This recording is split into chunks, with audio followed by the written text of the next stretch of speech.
Bismillahirrahmanirrahim. Niki saya baca tafsir Ibnu Katsir juz sekawan halaman 365. Ya, terus tafsir Ibnu Katsir halaman 365 juz sekawan. Qala al-Imam Ahmad haddatsana Hajjat bin Muhammad wa Ibnu Ja'far qala haddatsana Syu'bah an Qatadah an Abbas an Abi Hurairah an Rasulillah sallallahu alaihi wasallam. Qala dawa sapa Rasulullah sallallahu alaihi wasallam, inna suratan sak temene surat fil Qur'an ing dalam Qur'an. Salasina kang yaiku 30 apane ayatan ayate iku syafaat. Iku syafaat iku nyafaati apa surah fil Qur'an li sahibiha, keduwe wong kang duweni surah sing apal surah. Hatta ghufira sika den sepura sapa lahu keduwe sahibus surah. Sapa lahu li sahibis surah. Gini iku maksudnya Rasulullah tabarakalladzi biyadil mulku. Gini iku ayat utawi surat tabarakalladzi biyadil mulku. Rawang riwayat lahu ing hadal hadis sapa ahli sunan al-arba'ah, min hadis Syu'bah tabi. Wa qala Tirmidzi hadza haditsun hasanun. Wa qatarwal Hafidz Ibnu Asakir fi tarihi fi tarjamati Ahmad bin Nasr bin Ziyad.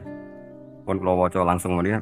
Ani Zuhri an Anas bin Malik qala Qala Rasulullah sallallahu alaihi wasallam, inna rajulan satemene wong lanang miman saking wong kana kang ana sapa man iku blagum sedurunge sira kabeh iku mata kapundhut sapa rajul.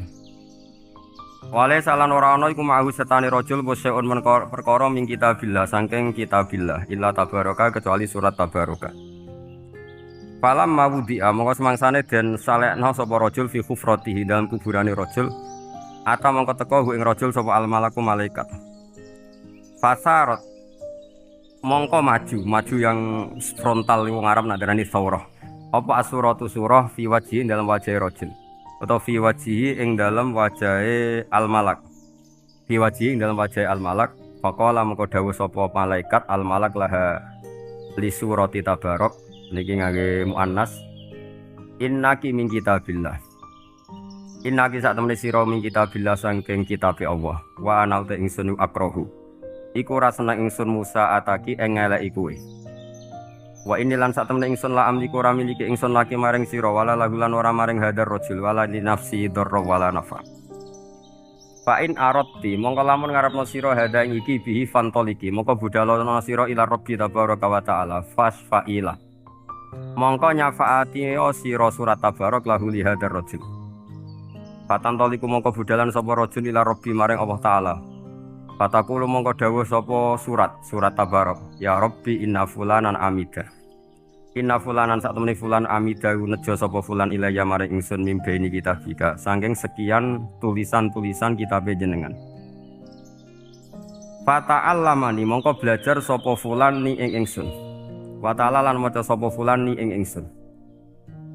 Afatuhrikuhu anta ana ta ngobong panjenengan hu ing fulan antaya panjenengan binari kelawan neraka wa tu'adzibu lan nyiksa panjenengan hu ing fulan tawa ana hale te ingsun fi jaufi ing dalem jerone fulan fa ing kunta mongko lamun ana sapa jenengan fa'ilan dat sing lampahi penyiksaan zaka ing mengkono-kono at-ta'dzib bihi bi fulan famhuni mongko kula aturi menghapus panjenengan ingsun ming kitabika saking catetan kitabe panjenengan.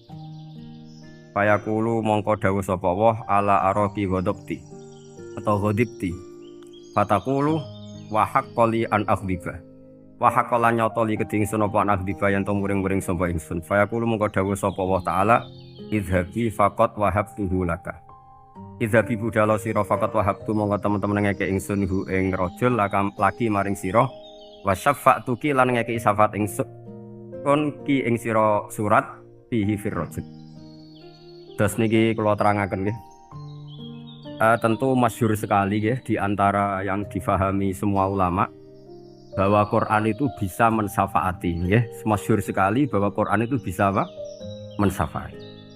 Bahkan syafaatnya Quran itu bedanya dengan syafaatnya Nabi adalah syafaatul Quran ini menghalau atau menghadang orang biar gak sampai kena azab. Tapi kalau syafaatnya selain Quran itu yang sudah kena azab diambil dari azab itu. Nah, dalu niki kula kepengin matur teng jenengan sedanten karena niki lami sekali saya kaji. bahwa malaikat, ya malaikat sinten mawon, itu juga kena konstitusi aturan fikih. Jadi kalau kita sebagai manusia wajib menghormati orang hafal Quran, nggak boleh nyadui wong hafal Quran, nggak boleh ngidoni wong hafal Quran, maka malaikat juga kena aturan yang sama. Karena dia, malaikat ini termasuk makhluk yang mukallaf, makhluk yang kena tatanan Allah Subhanahu wa taala.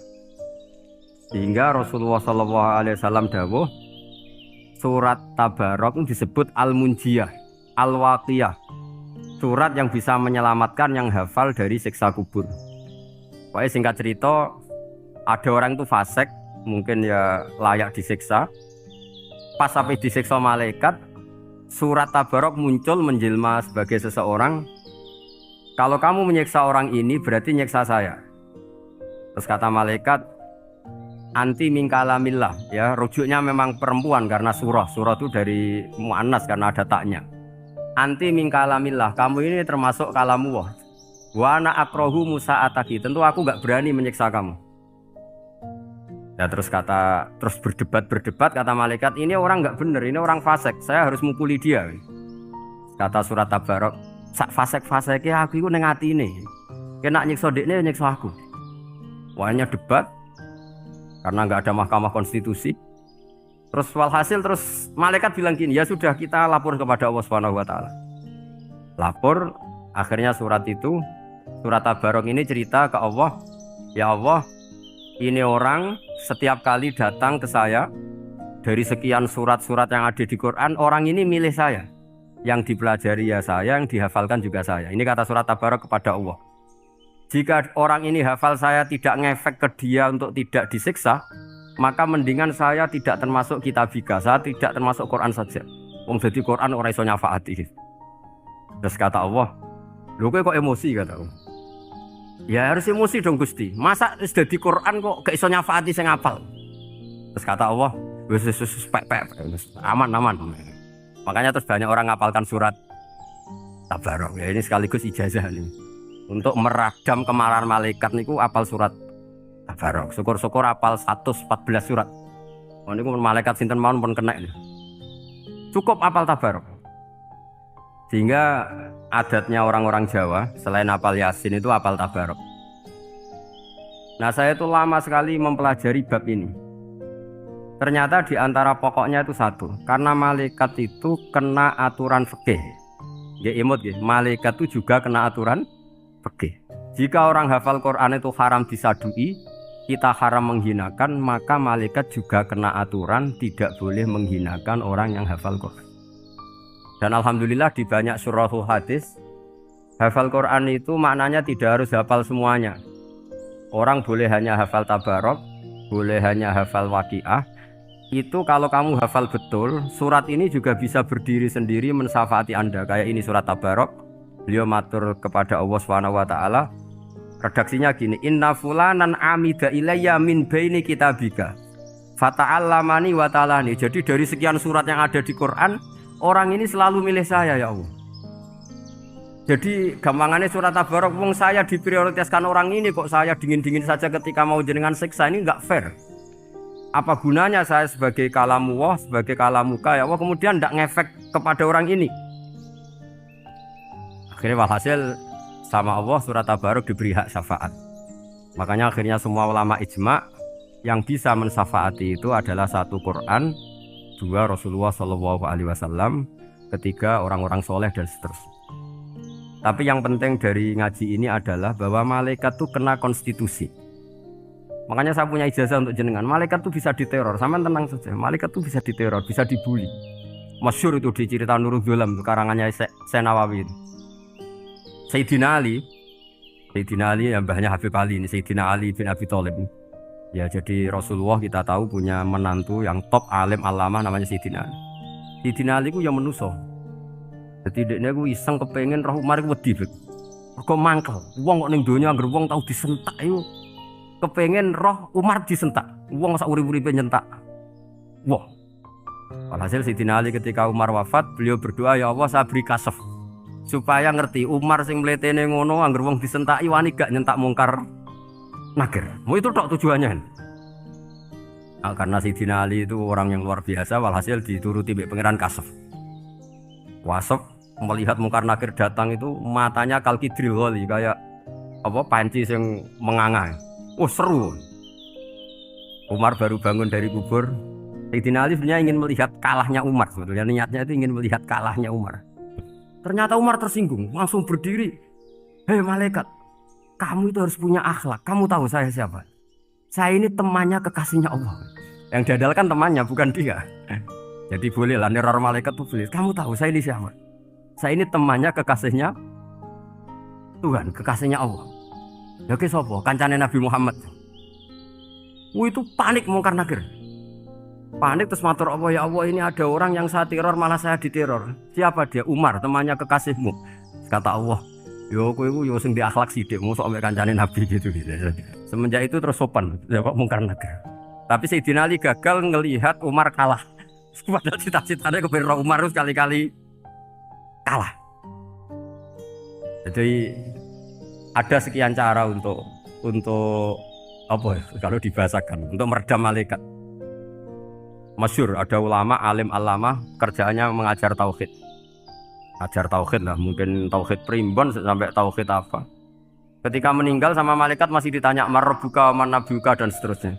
Imam Malik datang, "Hei malaikat, ini guru tauhid, saurip-uripe mulang tauhid. Kowe ora tau mulang kok takok sing tukang mulang. Sing sopan." Ya sudah enggak usah tanya. Jadi cerita seperti ini mungkin orang lain boleh nggak percaya, tapi itu mudawwan, dibukukan di beberapa kitab, dan saya percaya itu karena secara umum kaidahnya adalah ala inna auliya Allahi la khaufun alaihim wa lahum yahzan. Tetap lahumul busyra fil hayatid dunya fil akhir. Artinya kalau wali itu ngalami ketakutan ketemu Mungkar Nakir berarti dia tidak punya busyra fil akhirah. Padahal para wali ini dijamin punya busyra, mendapatkan gembira di dunia juga mendapatkan gembira di akhir. Artinya kalau para wali ngalami ditanya Mungkar Nakir terus takut, apa mana mbok bayangno kepuyah-puyah, wah itu lahumul busyra. Jadi makanya zaman nanti kalau ditanya Mungkar Nakir, marbuka, saya guru tauhid. Ngajar di Qudsiyah kelas 6. Wah, haruslah. Nah kalau ditanya juga gitu, saya guru Minhajul Abidin, ngajar di Habib Ali. Minhajul Thalibin, harus jelas. Kalau Pak Najib lebih gampang, ketua menoro. Lebih gampang lagi kan. Enggak apa-apa. Kalau karena malaikat itu ternyata mukallaf. Mukallaf itu kena aturan hukum. Enggak boleh dia selonang-selonong. Kena aturan hukum.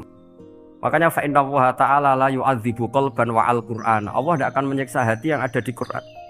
Kalau orang hafal Quran sampai mati, artinya dia membawa Quran. Dan artinya apa? Malaikat kena aturan tidak boleh melecehkan orang yang membawa Al-Quran. Jika surat Tabarak gak terima, ini orang ini hafal saya. Kalau kamu mukulin dia, kena saya. Tapi ini orang fasik. Tapi saya di situ. Kalau mukulin dia, kena saya. Akhirnya kompromi, terus konsultasi bi Allah. Akhirnya dibenarkan surat Tabarak.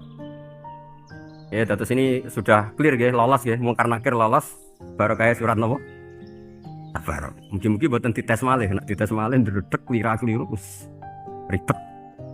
Tapi saya percaya itu ya. Saya tidak bisa membayangkan ya.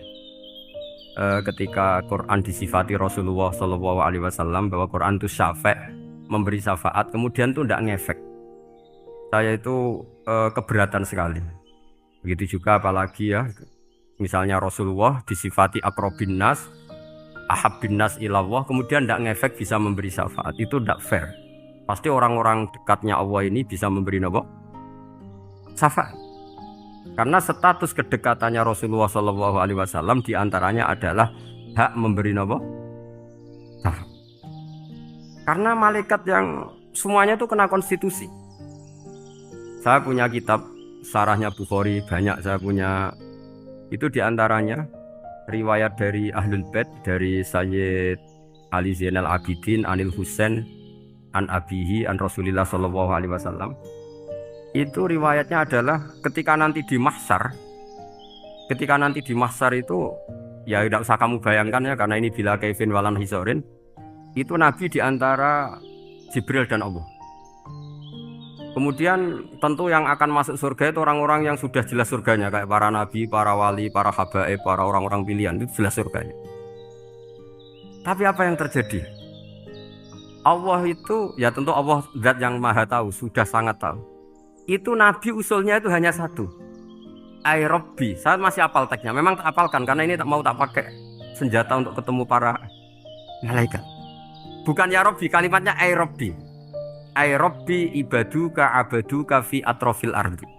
Lho Gusti, yang nyembah jenengan bukan hanya orang kudus tok, bukan orang menorot tok, bukan madrasah-madrasah elit tok, bukan sekolah-sekolah anggulun tok. Banyak orang yang di tengah hutan juga nyembah jenengan. Banyak orang yang kerja di Korea juga nyembah jenengan. Banyak orang dengan segala kemiskinannya juga nyembah jenengan. Tidak hanya orang-orang mainstream ini yang nyembah jenengan. Akhirnya Allah ini terus nyari orang-orang yang gak jelas alamatnya, gak jelas statusnya, tapi di hatinya hanya masih nyembah Allah Subhanahu wa Ta'ala. Ini termasuk berkah dari rahmatnya Rasulullah Shallallahu Alaihi Wasallam. Jadi nanti yang jelas ya tentu akan dapat surga karena posisinya jelas. Yang gak jelas diusulkan sama Rasulullah, ai Rabbi ibaduka abaduka fi atrofil ard. Itu luar biasa. Saya pernah ke Korea itu haru karena di sana ya ada yasinan, ada dibaan. Padahal kerja di negara ateis. Itu kalau mereka sholat, itu nyuri waktu makan sholatnya itu di kamar mandi. Ya jangan bayangkan kamar mandinya kayak di sini yang sempit juga. Kamar mandi di kota-kota itu kan mungkin lebih bagus dibanding kamar tidur jenengan. Kayak di hotel-hotel itu kan kalau santri so ngantuk itu. Saking mewahnya jadi bisa. Kadang ada yang tanya, mosok Gus kamar mandi nek gue sholat mau cuwilik. Iwak kamar mandimu ini kamar mandi. Ya sering udah tanya saya itu sholatnya sah apa enggak sih? Sah, semuanya gitu tak jawab sah terus. Dan itu yang nanti diusulkan Rasulullah Shallallahu Alaihi Wasallam, ai Rabbi ibaduka abaduka fi atrofil ardi. Di luar orang-orang yang mainstream itu ya Allah, banyak orang yang menyembah jenengan. Saya tuh pernah nangis ketika di Bandara Jakarta ketemu orang wireng, raine serai melarat, jelas melarat. Wireng guys. Ini aku ketemu saya cium tangan, Gus saya ini itu habis dari Selandia Baru. Kerjanya dia itu ikut mancing gitu, mancing ikan tuna di Selandia. Kalau saya di tengah laut itu sampai 2 bulan. Hiburan saya itu hanya ngaji jenengan lewat YouTube. Coba orang di tengah laut ngaji. Wah, itu seneng pojok bumi. Jadi ini umat Rasulullah Shallallahu Alaihi Wasallam. Makanya kalau suwon jenengan yakin saja terhadap syafaatnya Quran, karena semua malaikat itu kena aturan. Di antara aturannya adalah tidak boleh menyiksa orang yang di hatinya ada Al-Quran. Fa innallaha ta'ala la yu'adzibu qalban wa al-Qur'ana, karena Allah tidak akan menyiksa hati yang ada di Quran, yang ada Qurannya. Jika memiliki jelas gini riwayat saking Ibnu Katsir, supaya pulau percaya.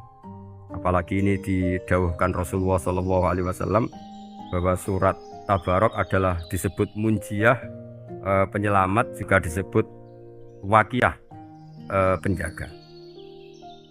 Lalu biasanya orang-orang yang nggak percaya syafaat itu pertanyaannya adalah, kan manusia itu wa alaisalil insani ila masa'a, manusia itu hanya bisa membawa bekal apa yang pernah dilakukan.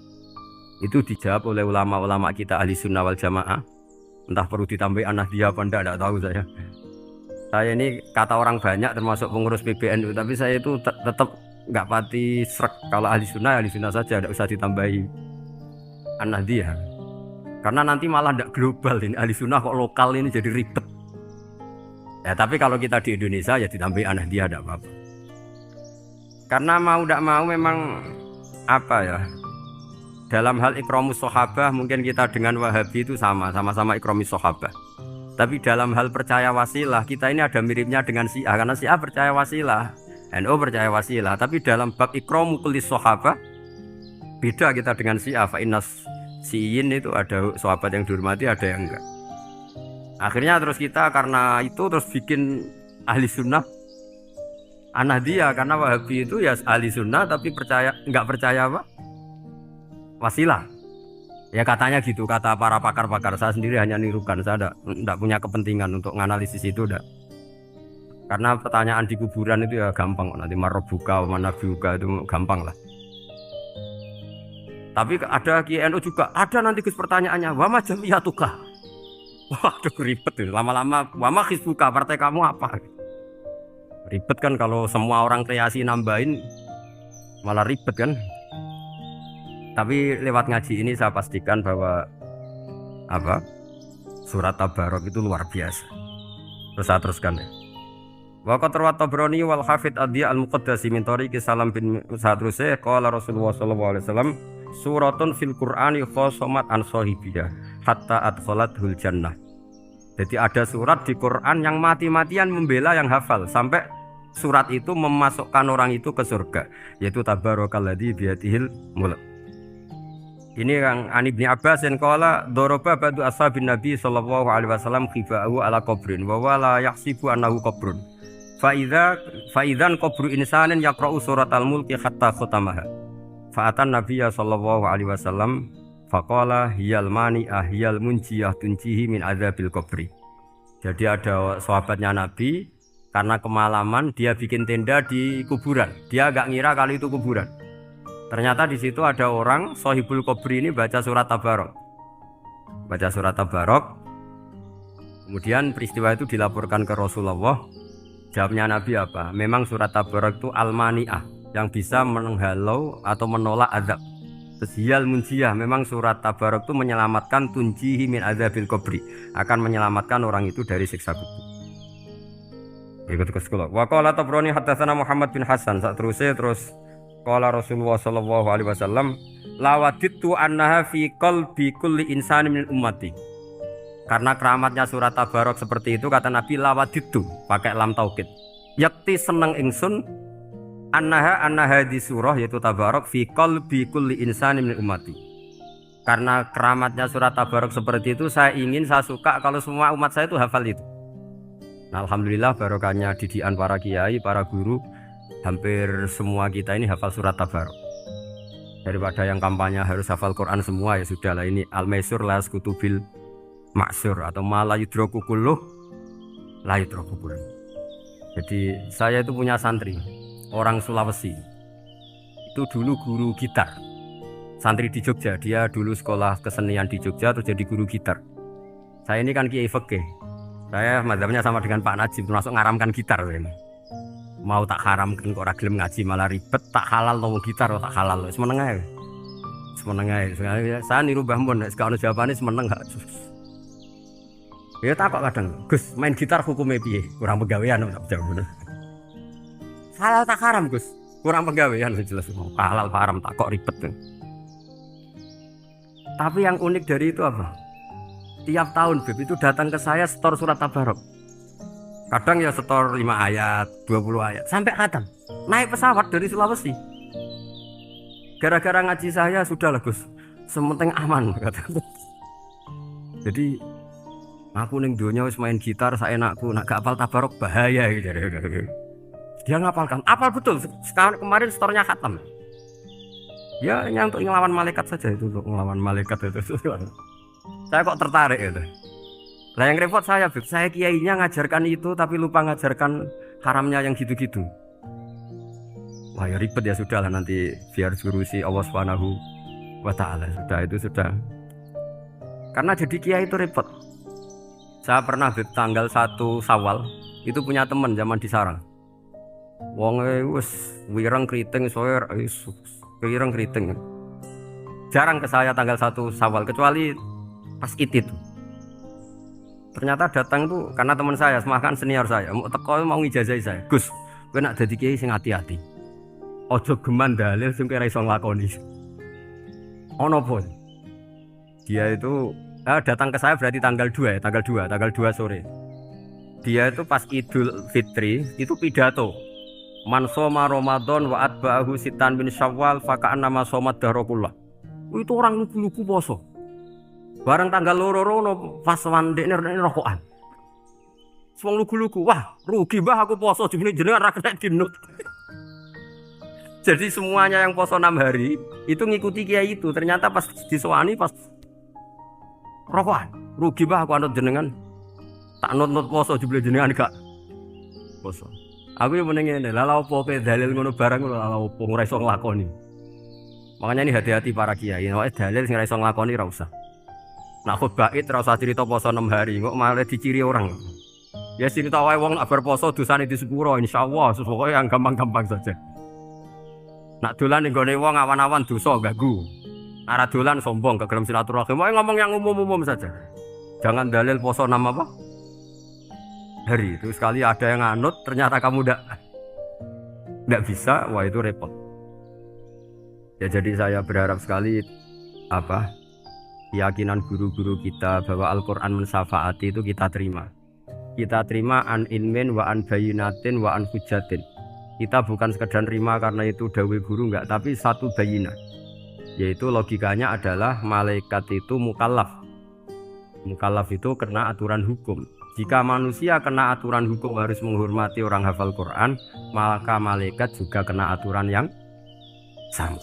Yaitu harus menghormati yang hafal Quran. Jadi boleh kamu nanti ketemu malaikat mungkar nakir, sertifikat Iqra khatam, qiraat khatam. Syahadah saya hafid terbaik. Ya supaya dia enggak sembarangan nyiksa kita. Wah aku yakin mesti gak wani, yakin. Jajal sebenarnya. Tapi sampean matur, ojo tes tapi. Karena sekali dites bulet tuh. Ya jadi ini jelas ya, dawuh Nabi ketika cerita keramatnya surat Tabarok, dawuh Nabi lawaditu anha fi qalbi kulli insanin min ummati. Waqat rawa hadzal hadits Abdu bin Humaid fi musnadihi bi absato min hadza. Faqala ada yang cerita lebih detail di riwayat itu fa innaha al-munjiyah wal mujadilah tujadilu autokhasimu yaumal qiyamah inda rabbiha liqairiha. Nah ini lebih gampang lagi. Surat Tabarok itu mati-matian bela yang baca. Semoga riwayat ini yang benar, bukan li hafidhiha tapi li qari'iha. Taman milih riwayat yang hafal apa yang baca? Baca apa hafal? Baca apa hafal? Korupsi kafir. Jadi ada riwayat itu tujadilu autu khasimu yaumal qiyamah inda rabbiha li qari'iha. Bagi yang baca tidak harus hafal.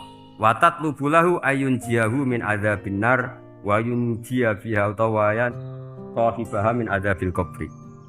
Jadi surat ini akan mati-matian bela yang membaca. Tadi kan riwayatnya hafal, jadi saya terjemah hafal terus. Akhir-akhir kok ada diskon cukup baca ya, ini tak ganti karena ini demi jenengan tak cari riwayat paling gampang. Sebetulnya ini enggak etis ya. Kayak ilmu pesanan. Ya tapi ya sudah, memang ada riwayat liqariha. Akhirnya Nabi ya lagi-lagi menutup dawuh lawaditu annaha fi qalbi kulli insanin min ummati. Saya suka lawaditu itu pakai lam li taukid itu. Lawaditu annaha fi qalbi kulli insanin min ummati. Tapi saya suka sekali kalau itu ada di hati semua umat. Artinya gini, dari sekian riwayat sebetulnya itu kuat riwayat yang hafal. Karena Nabi selalu menutup dengan ngendikan saya suka kalau itu ada di hati, selalu ada di hati. Itu artinya hafal apa baca? Lu menengah sampai pusat kandani kok angel teman. Hafal apa baca? Lawaditu annaha fi qalbi kulli insanin min ummati. Itu hafal apa baca? Hafal. Ya berarti hafal. Ini yang hafal Tabarok berapa? Semua ya? Hafal semua? Aman berarti, no? Jadi kalau niku gak ada kitab banyak tentang usul fikih. Sebetulnya kepentingan saya itu bukan masalah usul fikihnya, tapi kepentingan bahwa konstitusi ilmu, saya ulang lagi konstitusi ilmu yang difahami ulama ummati Rasulullah sallallahu alaihi wasallam itu ternyata fa inna Allah ta'ala bahabihim al malaikah. Allah itu bangga sekali dengan para malaikat. Makanya kamu harus ngaji usul fikih, ngaji apa saja. Karena malaikat itu tidak bisa mikir kayak jenengan, yang bisa mikir itu jenengan. Sehingga ketika presentasi cara bahasa sekarang, termasuk keramatnya Imam Amudi, itu ada cerita ini ada di Nailul Ma'mul kalangannya Syekh Mahfud At-Turmusi. Imam Amudi itu ulama top, tapi dia ngajarnya itu matematika. Jadi ulama nggak ngajar tauhid, nggak ngajar tareh, nggak ngajar pesolatan, tapi ngajar matematika. Akhirnya, tapi di hatinya ini, makanya ulama itu punya sirri bisirri asrorihim al-fatihah itu ya di sini. Di hatinya itu menurut dia, ilmu paling efektif untuk menjelaskan logika tauhid itu ya matematika. Singkat cerita, ketika ketemu para malaikat, ngendikannya Allah, ya Amudi, kenapa kamu sering belajar matematika? Di tauhidika ya Rabbi, supaya saya mentauhidkan engkau. Ajari para malaikat. Jadi malaikat dipanggil semua sama Allah. Hei waya malaikat, hei para malaikatku, dengarkan kajian Imam Amudi. Dengarin semua. Dia nerangkan di bor hanya sedikit. Nisbatus naini wa arba'atin wa khamsin sampai terus ilal wahid, semuanya nisbatul far'i ilal asli. Wes aku gawe angka cek 1 juta cek 1 miliar, tetep awalnya iku siji. Mbok donya jumlahe cek alam galaksi cek planet wes santek. Tetep asal usule siji. Kabeh iku pengembangan nisbatul far'i ilal asli. Liyane zat sing wahid iku kabeh far'un, cabang mintil kal wahdah. Malaikat manduk-manduk kabeh ya, kabeh iku kok Allah. Jadi angka sebanyak apapun itu ya nisbatul far'i ilal asli. Jadi 2 ya enggak asli, yang asli 1. 5 ya sama, 1 miliar ya sama, 1 triliun semua. Berapapun jumlahnya bilangan, semuanya adalah far'un minal wahid. Terus kata Allah, iki lho ulama aku pinter tenan nerangno tauhid. Nah, malaikat kan monoton. Pokoknya wiridan sudah gitu dok. Akhirnya padahal malaikat ini pernah nggak terima ketika ulama itu masuk surga duluan karena kan wiridan ini lama malaikat. Tapi ternyata apa? Kata Allah, wiridan terus wajar gak di nafsu. Manusa tak kei nafsu jek eling aku. Akal terbaiknya dipakai untuk saya kata Allah, yaitu untuk litauhidi, untuk mentauhidkan saya. Itu Imam siapa? Amudi. Jadi dia. Terus saya punya kitab, pernah ngaji sama Mbah Mun, namanya kitab Al-Husnul Hamidiyah. Itu ada ulama, itu ahli gambar. Gambar ya gambar. Kitab itu bergambar. Kadang gambar wit, kadang gambar wedhus, pokoknya kitabnya gambar. Tapi wong keramat. Dua kitab gambar tapi hawane hawa tauhid. Nah, sampean kan enggak ngarang kitab primbon. Donga mahabbah. Lah ndekne dhewe Joko tuwa kok ngijazahi mahabbah. Lucu kan. Ana kiai fakir jal ijazah jal rezeki yo ngijazahi udah ndekne dhewe. Oke, sing repot meneh. Wong ndekne dhewe ra cerdas ngijazahi ilmu laduni. Ribet lho. Wong ndekne dhewe ra cerdas ngijazahi ilmu napa? Ternyata di akhir kitab itu dijelaskan gini. Fa inna hadhihi suwar, semua gambar ini awaluha min nuqtah wahidah. Awalnya adalah dari 1 titik. Jadi famadarul wujud adalah an-nuqtah, 1 titik. Nuqtatul wujud yaitu Allah Subhanahu wa taala. Mbok kowe gambar seruwet apapun. Wis aku gambar benang paling ruwet sing ra iso diurai. Awalnya 1 titik apa 2 titik? 1 titik.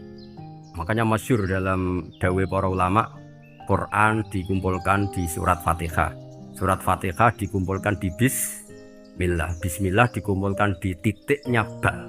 Nah titik ba ini disebut bi kana makana wa bi yakunu mayakun. Karena lewat titik bi ini karena saya yang ada menjadi ada dan karena saya yang mau ada akan menjadi ada. Makanya semuanya itu kembali ke 1 titik, nuqtatul wujud. Kayak apa ulama dulu? Jadi mau bismillah itu gak main-main kan. Bismillah itu eling bae. Ba ini nuqtatil wujud, bahwa kita benar-benar bertauhid. Mbok kayak apa buletnya gambar, mbok kayak apa ruwetnya, tetap dimulai dari 1 titik. Mbok kayak apa jumlah angka-angka itu, dimulai angka 1. Nah, sampean saya harapkan nanti kalau ketemu Allah, itu Allah bangga dengan sampean kon mulang tauhid ning malaikat. Orang yang TPK kon mulang malaikat. Itu cita-cita terbesar saya, kepengen mulang malaikat. Mulang sampean wis bosen yakin, pokoknya aku pengen keren, mulang. Ya, maksudnya aja malaikat kok Jibril, Mikail itu malaikat elit. Sing awam-awam ya, sing mboten. Kalau malaikat ini papan atas niku pun alim banget. Saya kenapa ngomong demikian? Saya ini punya tafsir namanya tafsir Al-Qurtubi. Itu Imam Qurtubi termasuk tak anggap mufassir hebat. Beliau ketika ngendikan wa idz qala rabbuka lil malaikati, saterusnya terus walhasil malaikat itu terus protes ataj'alu fiha may yufsidu fiha wa yasfikud dima. Itu kan ada pertanyaan di tafsir itu. Bagaimana mungkin malaikat itu protes kepada Allah, padahal malaikat itu terkenal loyal sama Allah, nggak pernah intervensi, nggak pernah gugat. Kenapa ini kok ada cerita malaikat kok gugat ataj'alu? Dari Imam Qurtubi, hum awamul malaikah, itu awamnya malaikat, bukan yang kayak Jibril, Mikael.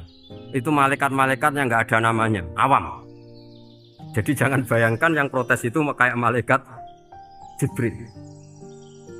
Jadi harus dibedakan. Nah, saya ya tentu kalau ngajar malaikat ya milih yang ini, yang nggak jelas namanya ini sudah. Kalau Jibril ya nggak mungkin diulang, sing nggawa wahyu. Apa alam Quran itu sepiro? Aku sing nggawa Quran ribet kan malah. Lah nek Israil mbok ulang tersinggung dipeletet lah sebentas malah ribet. Mikael mbok ulang tersinggung kira di donasi dan bagian duit dan bagian rezeki. Ribet. Wis mulang malaikat sing awam. Saya itu termasuk hilang iskal saya, janggal saya karena tafsir Qurtubi. Dulu saya itu iskal. Mau malaikat kok ngevaluasi kebijakan Allah itu artinya kan gini.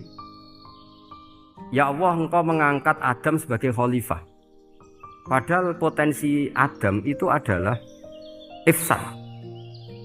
Ya, ataj'alu fiha may yufsidu fiha wa yasfikud dima. Kata malaikat, wa nahnu nusabbihu bihamdika nuqaddisu lak. Itu kan paradok, kalimat yang paradok. Paradoknya begini, ya Allah tolong evaluasi engkau ngangkat Adam sebagai khalifah. Potensi Adam adalah merusak bumi. Wa nahnu nusabbihu bihamdik, kita ini selalu mensucikan engkau. Itu kan paradok. Kalau mereka mensucikan Allah, artinya mensucikan juga min ihtimalil khata'. Mensucikan bahwa Allah itu tidak mungkin salah.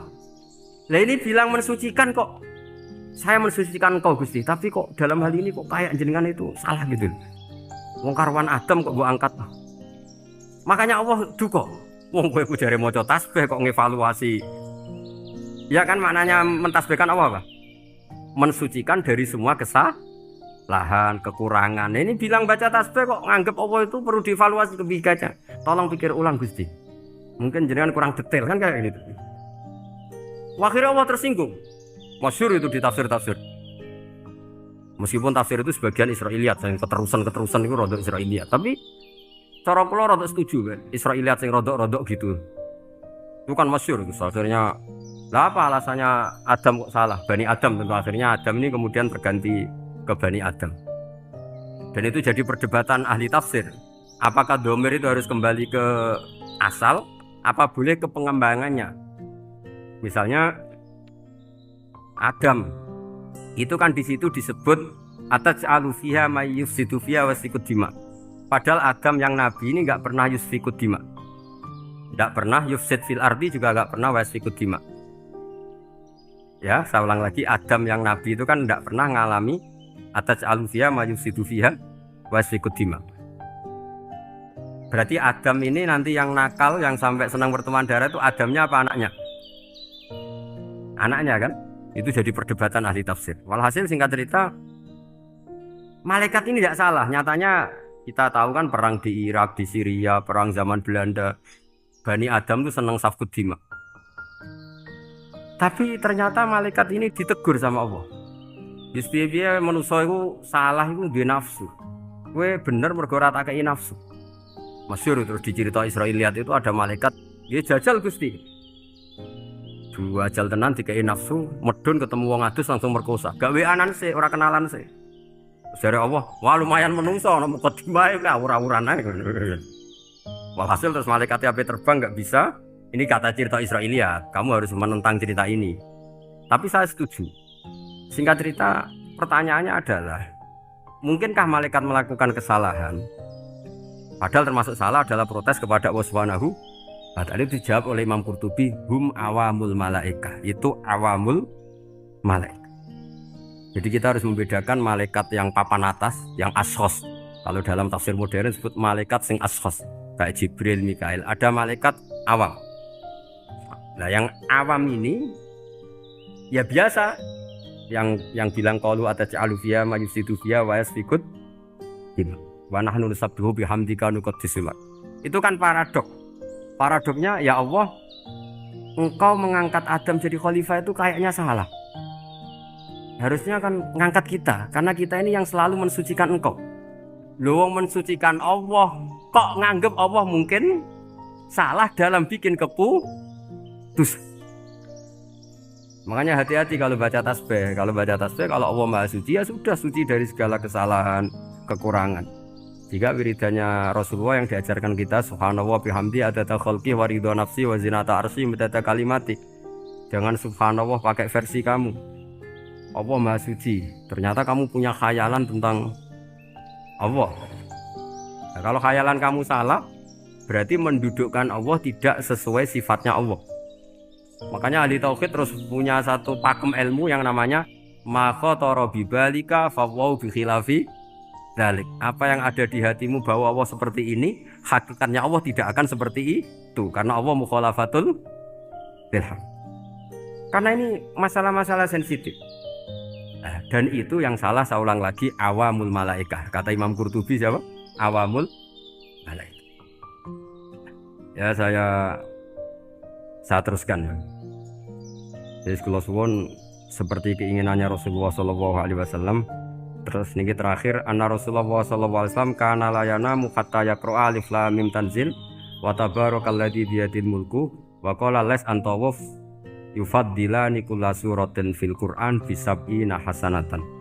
Jadi di antara kelebihannya surat Tabarok adalah mengungguli umumnya surat dengan kelas 70 kali derajat. Jadi keunggulannya surat Tabarok itu bisab'ina darajah di bawah surat-surat yang lain.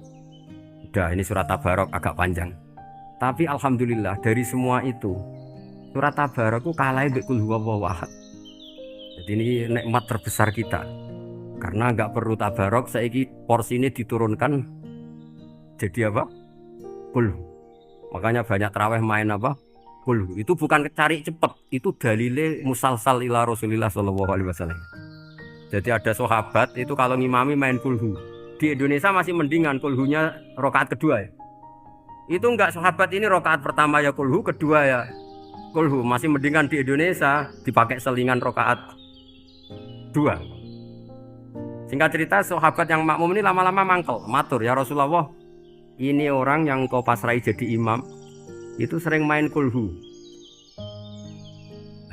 Akhirnya Nabi memanggil, ya fulan, kenapa kamu suka baca kulhu? Li'annaha sifatur rahman, karena dalam surat kulhu itu semuanya menerangkan sifatnya Allah Ta'ala. Maka saya suka itu. Nabi saat itu juga dapat wahyu, ya Muhammad, kasih tahu orang itu, ini uhibbu, saya suka dia karena dia suka kulhu. Wah, itu aja hafalkan itu. Jadi itu riwayat yang lebih menggembirakan itu. Jadi nggak usah Tabarok, cukup apa? Dan itu lebih mutawatir. Makanya dalam legenda dunia kiai itu kan ini ada cucunya Sayyidina Ali. Tuh, siapa yang bisa khatam Quran sekian menit, yang menang Sayyidina Ali ya, karena baca kulhu sampai 3 kali, yang dianggap takdilul Quran, sudah sama dengan baca Quran. Jadi ini ijazah terakhir, ini jadi porsinya tambah turun. Saya itu suka, saya itu punya banyak penggemar lah di Jogja, di Jakarta. Memang agama ini harus mudah. Saya itu kalau baca kulhu itu sampai nangis. Nangis saya bukan karena faham atau haru, itu enggak. Sebaik itu Allah, masa gara-gara hafal kulhu, main kulhu dicintainya? Ya karena memang Allah itu benar-benar zat yang baik. Makanya saya punya teman itu kurang ajarnya, masya Allah. Kalau tes ditanya rukun Islam berapa, nawaqidul wudhu berapa, muftitatus sholat berapa, semuanya dijawab la ilaha illallah. Terakhir ditulis kafir Pak, sama anak nyalano iki. Nyalano la ilaha illallah kafir apa ndak? Gurunya bingung kan akhir. Di ek iku la ilaha illallah kok di ek. Akhirnya bocah diceluk, "Cong maksudem piye? Mana sampean wani ngeek Pak, kafir Pak." Akhirnya sugahno ribet-ribet. Pertanyaan apa tuh? Ma muftilatus sholat la ilaha illallah. Nah gitu wudu ya. Tapi jangan tiru loh. Lah gurune apa ngeek wani kafir. Siapa yang berani ngeek la ilaha illallah? Ya ana meneh sing buwel iki. Angin belinge disurati wong tuane. Kalau nu mondok sarang era kuno, jadi ijek lugu wong. Surati wong tuane, kowe gak susah, wong tuamu disurati. Tenang ya Gus, bapakku buta huruf. Jadi Gus disurati, gak ngefek wong bapaknya buta huruf. Nah, di Islam, saya ulang lagi di Islam. Dengan tanda kutip kesalahan-kesalahan kecil gini ku zaman Nabi, sahabatnya Nabi, iku kabeh ku dadi berkah. Makanya nggak ada ilmu sebarokah kayak zaman Nabi. Wong goblok wae dadi berkah. Sampai Nabi ngendikan aksaru ahlil jannah al-bulu, akeh-akeh penduduk swarga iku wong goblok. Mergo wong goblok iku piye? Apa dimangkeli iku ya gaweane pangeran. Nabi itu pernah disomasi wong goblok. Itu ya piye? Nabi kan cerita kiamat tuh gini. Yang kemarin nggak jadi itu. Kiamat di Indonesia kan berapa kali ya? 999 terus 2000 berapa? 12 terus Jumat apa kan sering mau ada kiamat tuh. Saya sering ditanya tamu, Gus, ngenteni kiamat teng pundi? Enteni ning kene barang aku aneh-aneh. Wong karuan layak alamuha illahu bakas. Nak misalnya tenan piye Gus? Ya tenan sing kena kowe se, anak aku gak aku. Wae sesuk tajak ngenteni kiamat ora sido kiamat. Aneh-aneh. Saya ulang lagi. Ketika Nabi cerita dasarnya kiamat itu sahabat itu enggak mikir. Padahal mereka orang-orang pinter. Si mikir wong desa, Mas. Ya Rasulullah mata sa'ah. Engkau itu cerita kiamat terus tapi enggak jelas tanggalnya. Lalu itu kapan? Wah, kaget sahabat, oh, pinter juga. Kalau cerita itu ada tanggalnya dong. Ini kan cerita terus tapi enggak jelas tanggalnya. Apa diamuk wong desa? Ora diamuk mangkelno. Nabi meneruskan tentang ahwalil kiamah, masih nerangkan ahwalil kiamah. Dibaleni lagi. Ya Rasulullah mata sa'ah. Lalu kiamat itu kapan? Ini kalau ijazai, jadi bodoh tapi untuk ridhanya Allah Ta'ala pun. Kalau lah kadang jadi pinter gue nyesal loh. Ribet. Dikongkonan ini, dikongkon Pak Najib barang ini akhirnya, gara-gara pinter. Padahal kok ya wong bodoh lah mlebu swarga, ribet kan? Direwangi dadi wong alim, sebelum kok wong bodohne ya melok mlebu swarga. Wong gelombang kedua itu pengumumannya siapa pencinta Nabi, pencinta wong alim masuk swarga. Yang pertama seleksinya agak ketat, yang kedua itu ya muhibbin mun cukup mun.